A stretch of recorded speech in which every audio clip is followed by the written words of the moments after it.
Good morning everyone. Welcome to TS and the School. Myself Swati Mahavar.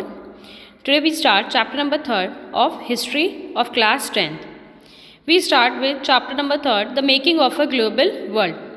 This is the 9th part of this chapter. 8 parts are completed. So you have to come to page number 72 for part 9. Come to page number 72.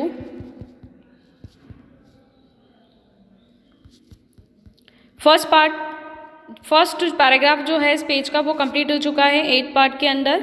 Now we start with the second paragraph of this page. Come to the page number 72. We will start with the second paragraph. The withdrawal of US loans affected much of the rest of the world though in different ways. Last previous video के अंदर मैंने आप लोगों को बताया था कि US ने पूरे रेस्ट ऑफ द वर्ल्ड की जितनी भी कंट्रीज़ थी, जब यूएस उनको लोन देता था तो उसने लोन देने से क्या कर दिया, मना कर दिया, जिसकी वजह से बहुत सारे कंट्रीज़ की इकोनॉमी के ऊपर अफेक्ट पड़ा था. बहुत सारे कंट्रीज़ की इकोनॉमी डाउन चली गई थी. In Europe it led to the failure of some major bank and the collapse of currency such as the British pound sterling. अब यूएस ने जब लोन देना के लिए मना कर दिया, लोन देना बंद कर दिया, तो उस कंडीशन के अंदर यूरोप में जितने भी मेजर बैंक्स थे वो सब क्या हो गए थे, कोलैप्स हो गए, बंद हो गए थे वो सारे बैंक्स. एंड करेंसीज क्या हो गई थी, डाउन चली गई थी. यानी इंटरनेशनल मार्केट के अंदर उस करेंसी की वैल्यू क्या हो गई थी, कम हो गई थी. In Latin America elsewhere it intensified the slum in agricultural and raw material prices. Latin America की अगर हम बात करते हैं तो वहाँ पर एग्रीकल्चर और रॉ मटेरियल की प्राइसेस क्या हो गए थे, धीरे धीरे डाउन जाने लगे.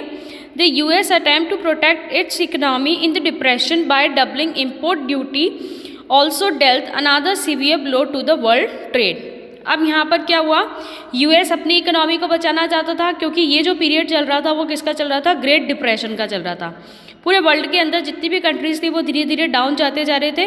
तो यूएस अपने कंट्री को बचाना चाहता था, जिसकी वजह से उसने क्या किया, इम्पोर्ट ड्यूटीज़ मैंने कल आप लोगों को बताया था. ठीक है, अगर किसी दूसरी कंट्री से हम हमारी कंट्री के अंदर कोई प्रोडक्ट मंगाते हैं तो उसके ऊपर हमें क्या देना पड़ेगा, इम्पोर्ट ड्यूटी देनी पड़ेगी. बाहर से किसी दूसरे कंट्री से अपने कंट्री के अंदर प्रोडक्ट मंगाना क्या कहलाता है, इम्पोर्ट कहलाता है.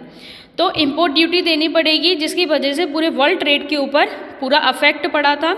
ये जो रूल था उससे वर्ल्ड ट्रेड का जो पूरे वर्ल्ड जो ट्रेड करता था यूएस के साथ में वो अफेक्टेड हुआ था. The US was also the industrial country most severely affected by the depression. अब यूएस क्या था, यूनाइटेड स्टेट्स क्या था, एक इंडस्ट्रियल कंट्री था. इंडस्ट्रीज़ थी वहाँ पर बहुत सारी, जिसकी वजह से वहाँ पर वो पूरा किसके अंदर चला गया, डिप्रेशन के अंदर चला गया. डिप्रेशन क्या होता है, मंदी का जो दौर आता है, जब चीज़ें बहुत सस्ती हो जाती है, बिकना बंद हो जाती है, लोगों के हाथ में पैसे नहीं रहते, तो वो कंडीशन क्या कहलाती है, डिप्रेशन कहलाती है. With the fall in prices and the prospect of a depression, US banks had also slashed domestic lending and called back loans. अब जब चीज़ों की कीमतें गिरने लग गई थी, जब चीज़ें सस्ती होने लग गई, तो उस कंडीशन के अंदर यूएस ने क्या बोला कि हमने जितने भी कंट्रीज़ को हमने लोन दिया हुआ है वो सारे लोन हमें क्या करने हैं, वापस लेने हैं. क्योंकि उनको क्या चाहिए था, मनी चाहिए थी, ताकि वो ज़्यादा और ज़्यादा प्रोडक्शन कर सके और अपनी इकोनॉमी को डिप्रेशन में जाने से बचा सकें. Farms could not sell their harvests, households were ruined and the business collapsed. अब जो फार्म्स थे जहाँ पर कल्टीवेशन होता था वहाँ पे हार्वेस्टिंग नहीं हो पा रही थी, हाउस होल्ड के जो भी प्रोडक्ट था वो सब क्या हो रहे थे, ख़राब होते जा रहे थे, और बिजनेस धीरे धीरे कोलैप्स होता जा रहा था. यानी पूरी इकोनॉमी की जितनी भी एक्टिविटीज़ थी, सभी एक्टिविटीज़ धीरे धीरे बंद होती जा रही थी. Faced with falling incomes, many households in the US could not repay what they had borrowed and were forced to give up their homes, cars and other consumer durables. अब यूएस ने जब दूसरे कंट्रीज से अपना loan वापस मांगा कि हमने आपको जो लोन दिया था उसका मनी हमें वापस रिटर्न कीजिए, तो दूसरी कंडीशंस जो भी कंट्रीज़ थे, जिन कंट्रीज़ को यूएस ने लोन दिया था, उन कंट्रीज़ का भी कंडीशन बहुत ख़राब था, क्योंकि वो भी किससे जूझ रहे थे, ग्रेट डिप्रेशन की प्रॉब्लम फेस कर रहे थे. तो ग्रेट डिप्रेशन होने की वजह से उन कंट्रीज़ के बिजनेस, इंडस्ट्रीज़ और जो फार्मिंग थी वो सारी बंद हो गई थी, वो सारे ख़राब हो चुके थे, और वो लोन रीपे करने में क्या हो गए थे, अनेबल हो गए थे. उनके पास मनी नहीं था कि वो लोन्स को रीपे कर सके। उसके बाद उन्होंने क्या किया, फोर्सफुली अपने घर, कार और जो भी उनकी चीज़ें थी काम में आने वाली, वो सारी चीज़ें उन्होंने एज अ लोन को रीपेमेंट करने के लिए उन चीज़ों को उसने यूज़ किया कंट्रीज़ ने। The consumerist prosperity of 1920s now disappeared in the puff of dust. अब जो कंज्यूमर की प्रॉस्पेरिटी थी, जो उसका रुतबा था, वो सारी चीज़ें कहाँ चली गई, उन सब चीज़ों के ऊपर क्या लग गया था, धूल लग गई थी। As unemployment soared, people trekked long distance looking for any work they could find. अब उस कंट्री के अंदर जब अनएम्प्लॉयमेंट आ गया तो लोग क्या करने लग गए, दूसरी कंट्रीज़ के अंदर मूव ऑन होने लग गए कि दूसरी कंट्रीज़ के अंदर हमें कोई काम करने को मिल जाएगा और हमें इनकम जनरेट करने को मिल जाएगा। क्योंकि लोग क्या चाहते थे, वर्क चाहते थे ताकि वो मनी जनरेट कर सके और अपने जो भी उनके नीड्स है वो फुलफिल कर सकें। Ultimately the US banking system itself collapsed। अब US के पास जो भी उसने लोगों को लोन दिया था, जो कंट्रीज़ को उसने लोन दिया था, जब वो लोन का अमाउंट उसके पास नहीं आया, ठीक है, अब लोन जो दिए होंगे वो बैंक से ही दिए होंगे, बैंकिंग सिस्टम से ही दिए होंगे, यानी कि बैंक ने ही लोन दिए होंगे दूसरे कंट्रीज़ के बैंक को या दूसरे कंट्रीज़ के पीपल को। तो बैंकिंग सिस्टम जो था US का वो पूरी तरह से कोलैप्स हो गया, क्योंकि उसने जो इन्वेस्टमेंट किया था वो इन्वेस्टमेंट उसके पास वापस नहीं आ पाया।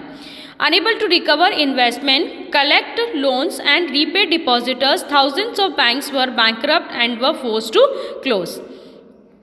अब इन्वेस्टमेंट की रिकवरी नहीं कर पाई थी बैंक्स, ठीक है, और उन्होंने जिनसे लोन लिए थे वो नहीं चुका पा रहे थे। अब जैसे US के बैंक ने किसी दूसरे बैंक से लोन लेकर के किसी कंट्री को लोन दिया तो उनके पास इतना पैसा नहीं था कि उन्होंने जिस पर्सन से या जिस दूसरी कंट्री से लोन लिया हो वो उसको वापस डिपॉजिट करा सके। तो जिसकी वजह से बैंक क्या हो गए थे, बैंकरप्ट हो गए थे, यानी कि दिवालिया निकल गया था उन बैंकों का और वो बैंक क्या हो गए, बंद हो गए। The numbers and phenomenal by 1933 over 4000 banks had close. Now see 1933 के अंदर कितने बैंक्स बंद हो गए, 4000, और 1929 से 1932 में कितने बंद हो गई थी, कितनी कंपनीज बंद हो गई थी, 1,10,000 companies were collapsed. By 1935, a modest economic recovery was underway in most industries, 30 industrial countries। अब 1935 से धीरे धीरे इंडस्ट्रियल कंट्रीज़ क्या होने लग गए, अपनी प्रॉब्लम से कॉप अप पा करके थोड़ा ऊपर आने लग गए थे, थोड़ा राइज होने लग गई थी उनकी economy. But the great depressions wider effect on society, politics, international relations and on people's mind proved more enduring. लेकिन धीरे धीरे उन्होंने अपनी सिचुएशन से ऊपर आना तो शुरू कर दिया था, अपनी सिचुएशन से अच्छा इम्प्रूव करना शुरू कर दिया था, लेकिन ग्रेट डिप्रेशन से जितना भी लॉस उनको हुआ था, लोगों के इंटरनेशनल रिलेशंस जो ख़राब हो गए थे, जो उनकी सोशल पॉलिटिकल लाइफ जो ख़राब हो गई थी, वो सारी चीज़ें संभल पाना बहुत क्या था, मुश्किल था। नाउ समझ में आया यहाँ तक आप लोगों को? Come to the next topic, India and the great depression. अब हम इंडिया की बात करते हैं कि इंडिया के अंदर ग्रेट डिप्रेशन का क्या असर हुआ था। If we look at the impact of the depression on India, we realize how integrated the global economy had become by the early 20th century। अब जब जो इम्पैक्ट था ग्रेट डिप्रेशन का इंडिया के अंदर, वो हमें कहाँ दिखना शुरू हो गया था, in the early 20th century. 20th century की स्टार्टिंग से हमें ग्रेट डिप्रेशन का इम्पैक्ट इंडिया के अंदर दिखना शुरू हो गया था। The tremors of a crisis in one part of the world were quickly relayed to other part, affecting lives, economies and societies worldwide। अब जो क्राइसिस थे, जो क्राइसिस आ रहा था, जो इकोनॉमी के अंदर प्रॉब्लम क्रिएट हो रहा था, जो इकोनॉमी बैकवर्ड जाती जा रही थी, उससे लोगों की लाइफ, इकोनॉमी और सोसाइटी सारी चीज़ें धीरे धीरे क्या होती जा रही थी, इम्पैक्टेड होती जा रही थी। ठीक है, अब जैसे किसी कंट्री के इकोनॉमी के अंदर कुछ होता है, इकोनॉमी डाउन चली जाती है, तो उसका पूरा असर किसके ऊपर आता है, लोगों, उस कंट्री के अंदर रहने वाले लोगों के अंदर आता है। ठीक है, उनकी लाइफ अफेक्ट होती है। तो यही कंडीशन कहाँ देखने को मिली, इंडिया के अंदर। In the 19th century, as you have seen, colonial India had become an exporter of agricultural goods and importer of manufacturer। ठीक है, मैंने आप लोगों को बताया था इंडिया क्या एक्सपोर्ट करता था, एग्रीकल्चर गुड, जैसे रॉ मटेरियल यहाँ से एक्सपोर्ट किया जाता था, और इंपोर्ट क्या करता था, मैन्युफैक्चर गुड, यानी कि फिनिश गुड इंडिया के अंदर बेचा जाता था। The depression immediately affected Indian trade. अब डिप्रेशन की वजह से इंडिया का पूरा ट्रेड खराब हो गया था। India's export and import nearly halved between 1928 and 1934. अब इंडिया का जो भी एक्सपोर्ट और इंपोर्ट था वो धीरे धीरे क्या हो गया, 1928 से 34 के अंदर बिल्कुल क्या हो गया, आधा हो गया. As international prices crashed, prices in India also plunge. अब इंटरनेशनल लेवल पे अगर प्राइजेस क्रैश हो जाएंगे तो फिर इंडिया का भी उसके ऊपर असर आएगा, इंडिया के भी प्राइजेस डाउन जाएंगे. Between 1928 and 1934 what prices in India fell by 50%. ठीक है, अब देखो 1928 से 1934 तक चीज़ों के दाम कितने हो गए, कितने गिर गए थे, 50% गिर चुके थे. Peasants and farmers suffered more than urban jewellers. सबसे ज़्यादा जो प्रॉब्लम आया था वो किसको आया था, पीजेंट्स और फार्मर्स को आया था. दो एग्रीकल्चर प्राइजेस फेल शार्पली, और एग्रीकल्चर प्रोडक्ट के जो प्राइजेस थे वो धीरे धीरे क्या होने लग गए, डाउन जाने लगे. The colonial government refuse to reduce revenue demand. अब जो कॉलोनियल गवर्नमेंट थी, कॉलोनियल गवर्नमेंट यहाँ पर कौन हो गई, ब्रिटिश गवर्नमेंट, जिन्होंने इंडिया के अंदर अपनी कॉलोनीज बना ली थी. उन्होंने डिमांड की, जो रेवेन्यू की वो डिमांड करते थे, उस डिमांड को बंद करने से उन्होंने मना कर दिया कि हम आपका डिमांड जो है उसको माफ़ नहीं करें, हम आपका जो रेवेन्यू है उसको माफ़ नहीं करेंगे, आपको रेवेन्यू भरना ही पड़ेगा. Peasants producing for the world market were the worst hit. अब जो पीजेंट्स प्रोडक्शन करते थे पूरे वर्ल्ड मार्केट के लिए, उनको सबसे ज़्यादा अफेक्ट पड़ा था, सबसे ज़्यादा प्रॉब्लम उनको क्रिएट हुआ था. Consider the jute producer of Bengal. Bengal के जूट प्रोड्यूसर्स की अगर हम बात करते हैं, they grew raw jute that was processed in factories for export in the form of gunny bags. अब बंगाल की जो इंडस्ट्रीज़ हैं रॉ जूट बनाने की, वो क्या बनाती थी, गनी बैग्स बना करके दूसरे कंट्रीज़ के अंदर वो एक्सपोर्ट करती थी. But as gunny exports collapse, the prices of raw jute crashed more than 60%. अब क्योंकि इंटरनेशनल मार्केट पूरी तरह से टूट चुका था, तो गनी बैग्स का जो एक्सपोर्ट होता था वो क्या हो गया, बंद हो गया. ठीक है, गनी बैग्स का एक्सपोर्ट का जो बिजनेस था वो पूरी तरह से कोलैप्स हो गया, डिस्ट्रॉय हो गया. तो रॉ जूट की यहाँ पे प्राइसेस क्या हो गई, डाउन चली गई. कितनी, 60%. 60% रॉ जूट के प्राइसेस क्या हो गए, डाउन हो गए, क्योंकि उसका यूज़ ही, यूटिलाइजेशन ही नहीं होता था. जब बैग्स नहीं बनेंगे, बिकेंगे नहीं बैग्स, तो फिर रॉ जूट का क्या यूटिलाइजेशन होगा. Peasants who borrowed in the hope of better times or to increase output in the hope of higher income face ever lower prices and fell deeper and deeper into debt. That's the Bengal jute growers lament. अब जिन लोगों ने दूसरे लोगों से उधार लेकर के पैसा लगा करके जूट प्रोडक्शन स्टार्ट किया था, उन लोगों की तो कंडीशन बहुत ख़राब हो गई. ठीक है, वो पैसा चुकाने के एबल ही नहीं थे कि जिन लोगों से उन्होंने उधार पैसा लिया था कि वो उनको वापस रीपे कर पाएँ. तो वो लोग किसके अंदर चले गए, डेप्थ यानी कर्जे के अंदर वो लोग डूब चुके थे, उनके ऊपर क्या हो गया, कर्जा हो गया. अब बंगाल के जो एक कवि थे वो क्या लिखते हैं, grow more jute brothers with the hope of greater cash. कि कुछ लोगों ने क्या किया, यानी कि उनके भाई बोला है उन्होंने कि मेरे भाइयों ने क्या किया, अच्छा जूट प्रोडक्शन किया ताकि वो अच्छा पैसा कमा सके. Cost and depth of jute will make you hopes get dashed. लेकिन जूट की प्राइजेस ने और आपके ऊपर जो कर्जा चढ़ा है उसने आपके सारी उम्मीदों पर पानी फेर दिया. When you have spent all your money and got the crop off the ground. जब आप अपना सारा पैसा उस क्रॉप के अंदर लगा चुके हो, तो जब आप उस क्रॉप की हार्वेस्टिंग करते हो, traders sitting at home will pay only ₹5 अ मॉन. तो मैंने अभी आप लोगों को क्या बताया, 60% प्राइसेस डाउन चले गए. तो जो ट्रेडर्स थे, जो जूट खरीदते थे, वो सिर्फ कितने पैसे देते थे, 5 अ मॉन. एक मॉन के सिर्फ कितने पैसे, 5 रुपये. तो इससे सबसे ज़्यादा लॉस किसको हो गया, यहाँ पे जूट प्रोड्यूसर्स को हुआ. आया आप लोगों के समझ में.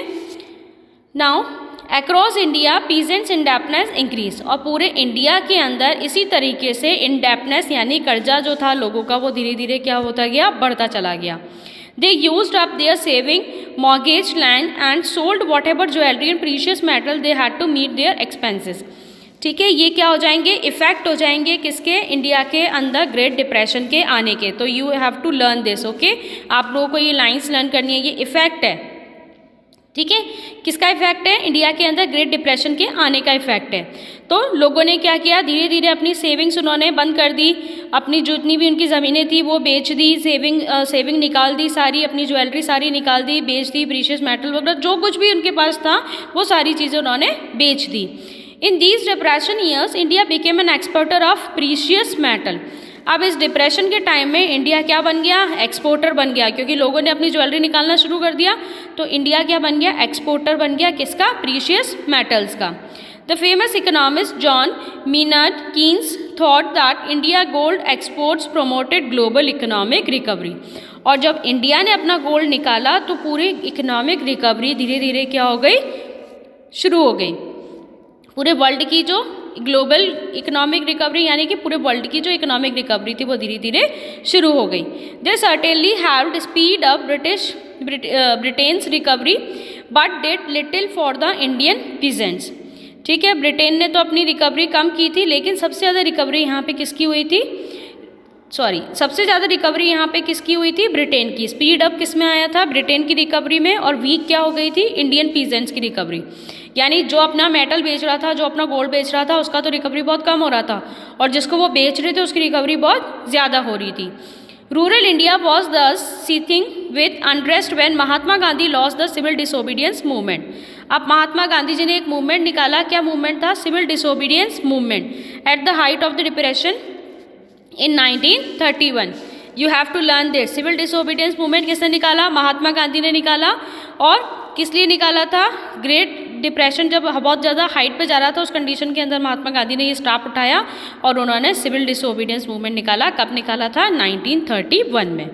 जितनी भी लाइंस मैं आपकी यहाँ पे मार्क करती हूँ वो आप अपनी बुक के अंदर मार्क करेंगे, और ये इंपॉर्टेंट लाइंस हैं, इनमें से क्वेश्चन बन सकते हैं। समझ में आया आप लोगों को? आपका ये 9th पार्ट यहाँ पर कंप्लीट हो गया। इसके आगे का हम 10th पार्ट के अंदर कंटिन्यू करेंगे। क्लियर?